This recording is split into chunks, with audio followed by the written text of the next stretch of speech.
MLC Raghuraju పైన అనర్హత వేటు పడింది. పార్టీ ఫిరాయింపు కింద ఆయనపై అనర్హత వేటు పడింది. వైసీపీ ఫిర్యాదుతో రఘురాజు పైన విచారణ జరిపిన మండలి చైర్మన్ అనర్హత వేటు వేశారు. రఘురాజు వైసీపీ నుంచి టీడీపీలోకి చేరారు.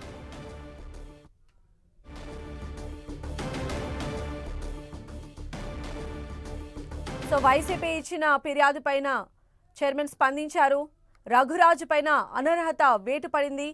ఎమ్మెల్సీ పార్టీ ఫిరాయింపు కింద ఆయన పైన అనర్హత వేటు వేశారు. వైసీపీ ఫిర్యాదుతో రఘురాజు పైన విచారణ జరిపిన మండలి చైర్మన్ అనర్హత వేటు వేశారు. రఘురాజు ఇటీవలే వైసీపీ నుంచి టీడీపీలో చేరారు.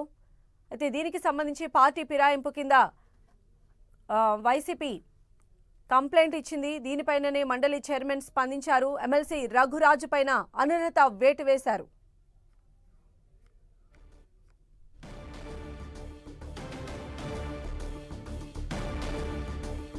బ్రేకింగ్ న్యూస్ చూసిన ఎమ్మెల్సీ రఘురాజు పైన అనర్హత వేటు పడింది. పార్టీ ఫిరాయింపు కింద ఆయన పైన అనర్హత వేటు వేశారు.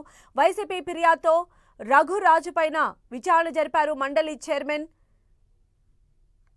రఘురాజు వైసీపీ నుంచి టీడీపీలో జాయిన్ అయ్యారు. పార్టీ ఫిరాయింపు కింద ఎమ్మెల్సీ రఘురాజు పైన అనర్హత వేటు పడింది. మరిన్ని అప్డేట్స్ కూడా తెలుసుకుందాం. మా ప్రతినిధి విజయ్ చంద్రన్ మనకు అందుబాటులో ఉన్నారు. విజయ్ చంద్రన్,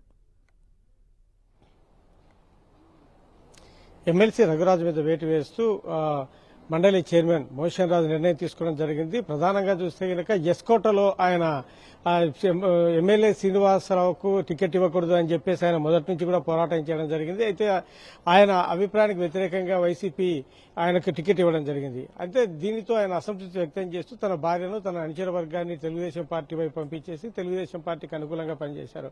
ఈ నేపథ్యంలో తెలుగుదేశం పార్టీకి అతను ప్రత్యక్షంగా కాకపోయినా పరోక్షంగా అతను పనిచేసినందువల్ల దీని మీద వైసీపీ సీరియస్ తీసుకోవడం జరిగింది. దానితో పాటు అతను ఏవైతే గనక పార్టీకి వ్యతిరేకంగా ప్రచారం చేయడం అయితేనేవి దానికి సంబంధించినటువంటి వ్యవహారాలన్నింటినీ కూడాను పార్టీ ఫిరాయింపు నిరోధక చట్టం కింద అతన్ని అనర్హత వేటు వేయాలా అని చెప్పేసి ఈ మండలి చైర్మన్ మోషన్ రాజు ఫిర్యాదు చేయడం జరిగింది. ఈ నేపథ్యంలో దీనికి సంబంధించిన విచారణ జరిపిన తర్వాత ఇతను పార్టీ వ్యతిరేక కార్యకలాపాలకు పాల్పడ్డాడు అనే ఒక నిర్ధారణకు వచ్చినటువంటి మండలి చైర్మన్ మోషన్ రాజు ఈ నిర్ణయం తీసుకోవడం జరిగింది.